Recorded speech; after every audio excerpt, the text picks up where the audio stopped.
Hi there, welcome back to once again in the next video of Wheel and Champion Academy, where you are going to know the important questions of BSc first semester zoology. Without wasting our time, just let's see the first question. देखिए यहाँ पर सबसे पहला question हमारे सामने है plasma membrane and it's models. ठीक है, प्लाज्मा मेम्ब्रेन और इट्स मॉडल। इसमें अगर आपका फ्लूइड मोज़ेक मॉडल पूछता है तो सेक्शन बी है। अगर इसके अलावा अगर लॉन्ग क्वेश्चन होगा तो इसमें आपको और दूसरे मॉडल्स भी आपको लिखने पड़ेंगे, जैसे यूनिट मेम्ब्रेन मॉडल हो गया, सैंडविच मॉडल हो गया, इसी तरह से। फिर cell junction and it's type, three types के जंक्शन है। गैप जंक्शन है आपका बेटा, टाइट जंक्शन है, ठीक है ना। इस तरह से आप इसको पूरा तीन जंक्शन को कर लीजिए। Describe endomembrane system, endomembrane system को डिस्क्राइब करने के लिए कहेगा तो आप देखिए यहाँ पर एंडोप्लाज्मिक रेटिकुलम, गाल्जी कॉम्प्लेक्स और लाइसोसोम को कंबाइन करके लिखिएगा, बहुत ज्यादा बड़ा नहीं। अलग से अगर ये पूछता है तो आप एंडोप्लाज्मिक रेटिकुलम को अलग से लिख सकते हो, जिसमें आपको पता है कि इसमें रफ और स्मूथ एंडोप्लाज्मिक रेटिकुलम होता है। गाल्जी कॉम्प्लेक्स का स्ट्रक्चर अलग से पूछा जाता है बेटा, सेक्शन बी का क्वेश्चन है ये, गाल्जी कॉम्प्लेक्स का स्ट्रक्चर कैसा होता है, इसका फंक्शन क्या है, ठीक है। फिर माइटोकॉन्ड्रिया, माइटोकॉन्ड्रिया है, माइटोकॉन्ड्रिया में आप देखिए उसका स्ट्रक्चर कैसा होता है, उसका लेवल डायग्राम आपको लिखना है पूरा, इसका केमिकल कंपोजिशन भी किससे बनता है ये। फिर अगला क्वेश्चन है oxidative phosphorylation. Mitochondria power house of the cell है, जैसा कि इंपॉर्टेंट इसलिए भी है क्योंकि यहाँ पर इंटरनल रेस्पिरेशन की प्रक्रिया यहीं पर होती है।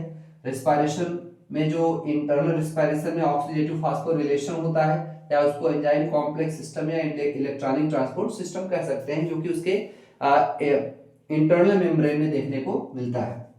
इसके बाद describe ribosome, its types and ultra microscopic structure. ठीक है, राइबोसोम क्या होता है, प्रोटीन फैक्ट्री होती है, और इसका अल्ट्रा माइक्रोस्कोपिक स्ट्रक्चर मतलब कि राइबोसोम ये ऐसा वाला नहीं कि आर्ट की तरह दिखाई देता है, ठीक है। उसका आपको अल्ट्रा माइक्रोस्कोपिक स्ट्रक्चर बनाना है, और वो किससे मिलकर के बना होता है वो आपको दिखाना है, और फंक्शन भी इसका लिखना पड़ेगा आपको, ठीक है। इसके बाद आपका nucleus structure and function. Nucleus ये सेक्शन सी का क्वेश्चन होता है बेटा, याद रखिएगा न्यूक्लियस के बारे में। फिर न्यूक्लिक एसिड, जिसमें आप डीएनए और आरएनए के बारे में जानते हैं, ये सेक्शन बी का क्वेश्चन भी हो सकता है, और सेक्शन सी का भी, अगर वो डिटेल स्ट्रक्चर पूछ लिया वाटसन क्रिक मॉडल के साथ। फिर क्रोमोसोम, इट्स स्ट्रक्चर, क्रोमोसोम कैसा होता है, उसका स्ट्रक्चर क्या है, बस आपको लिखना है section B. Types of RNA है, इसमें आपको एमआरएनए, टीआरएनए और आरआरएनए होता है। जो इसमें टीआरएनए ज्यादा पूछता है क्योंकि उसमें लिखने के लिए थियोरेटिकल बहुत ज्यादा होता है, और एमआरएनए भी आपको पूछ सकता है, मैसेंजर आरएनए।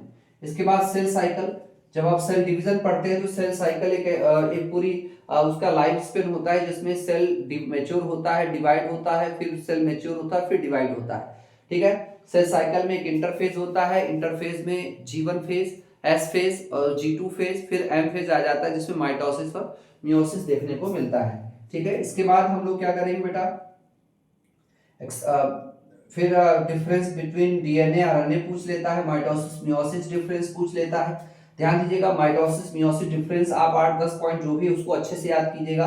अगर माइटोसिस अलग से पूछता है तो माइटोसिस का डायग्राम बना करके उसमें interphase, prophase, metaphase, anaphase, telophase करके आप उसको उसका डायग्राम बना करके आप माइटोसिस की पूरे पॉइंट्स लिख देंगे तो भी आपको अच्छा नंबर मिल जाएगा।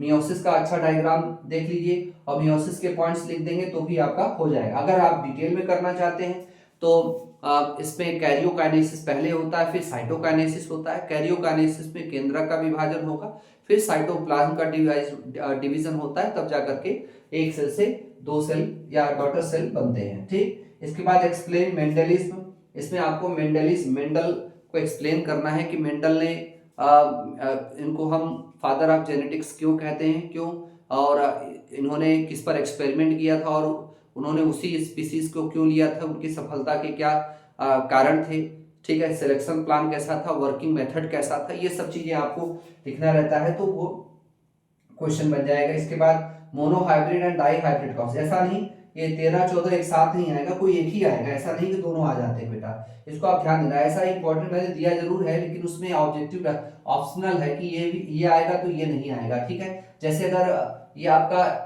एंजाइम कॉम्प्लेक्स सिस्टम पूछ लिया तो माइटोकॉन्ड्रिया नहीं पूछता है, अक्सर आप ये ध्यान दीजिएगा, ठीक है। अगर एंडोप्लाज्मिक रेटिकुलम पूछ लिया, गाल्जी कॉम्प्लेक्स पूछ लिया तो आपका डिस्क्राइब एंडो मेम्ब्रेन सिस्टम नहीं पूछेगा। ऐसे आप समझने की कोशिश करिएगा, ठीक है।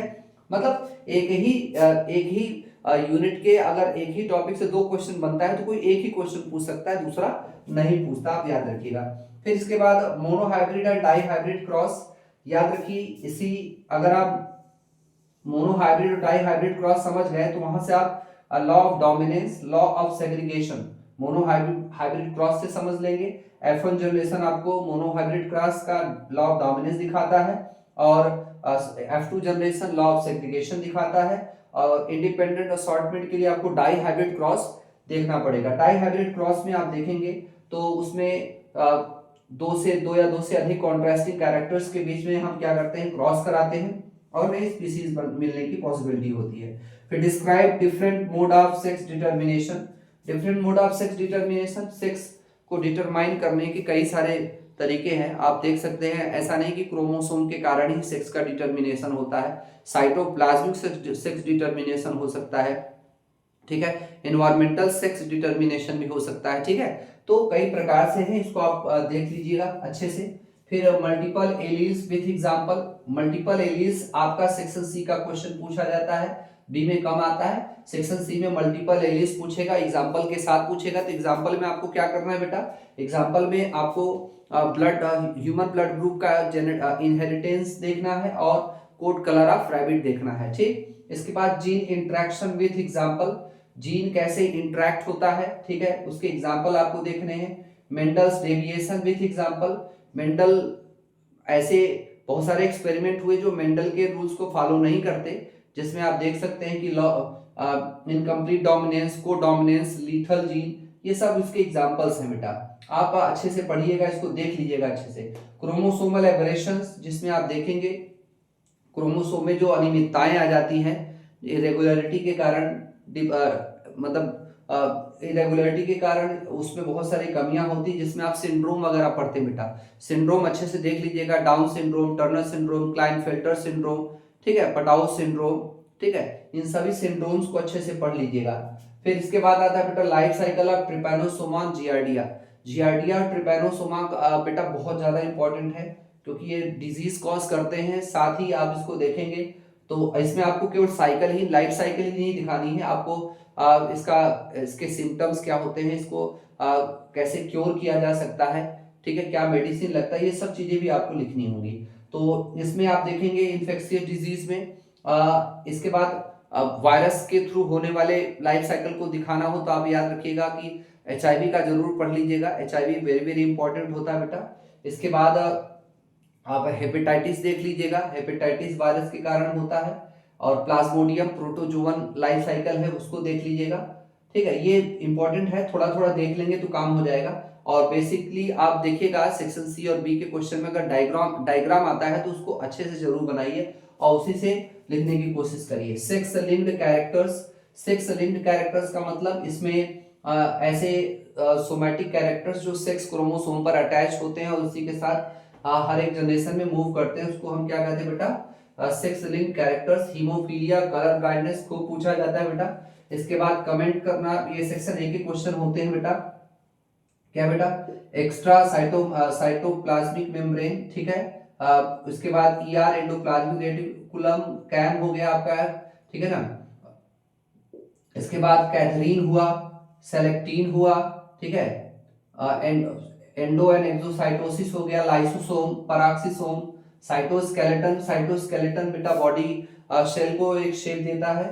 फिर test cross, back cross, phenotype, genotype, ये सब, सिकल सेल एनीमिया और पेडिग्री एनालिसिस पढ़ लीजिएगा अच्छे से, ये भी बहुत इंपॉर्टेंट है आप लोगों के लिए। पेडिग्री एनालिसिस आपका सेक्शन बी का भी क्वेश्चन बन जाता है, वो जब उसका ग्राफ देता है आपको करने के लिए, ठीक है। तो ये सब चीजें अच्छे से पढ़ लीजिएगा। और इन्हीं सब शब्दों के साथ मैं अपने इस वीडियो को यहीं पर रोकता हूँ और उम्मीद करता हूँ कि ये वीडियो आपको पसंद आया होगा। और ये मैं कामना करता हूँ कि इसमें से अधिकतर क्वेश्चन फंस जाए और आपका कल्याण हो जाए, ठीक है। और आप सबके लिए एक नई जानकारी रहेगी कि मैं ऑनलाइन ऑफलाइन हम लोग BSc सेकेंड सेमेस्टर और 4th सेमेस्टर और 6th सेमेस्टर के पूरे क्लासेस अवेलेबल कराएंगे। आप लोग अटैच हो जाइए और सब्सक्राइब कर लीजिए, और ताकि आप बेल आइकन जरूर दबा लीजिएगा, क्योंकि आपको ये जो वीडियोस हैं आसानी से आपको सूचना मिल जाएगी, हाँ वीडियोस अपलोड हो चुके हैं। ठीक है, इन सब शब्दों के साथ बाय बाय, टेक केयर।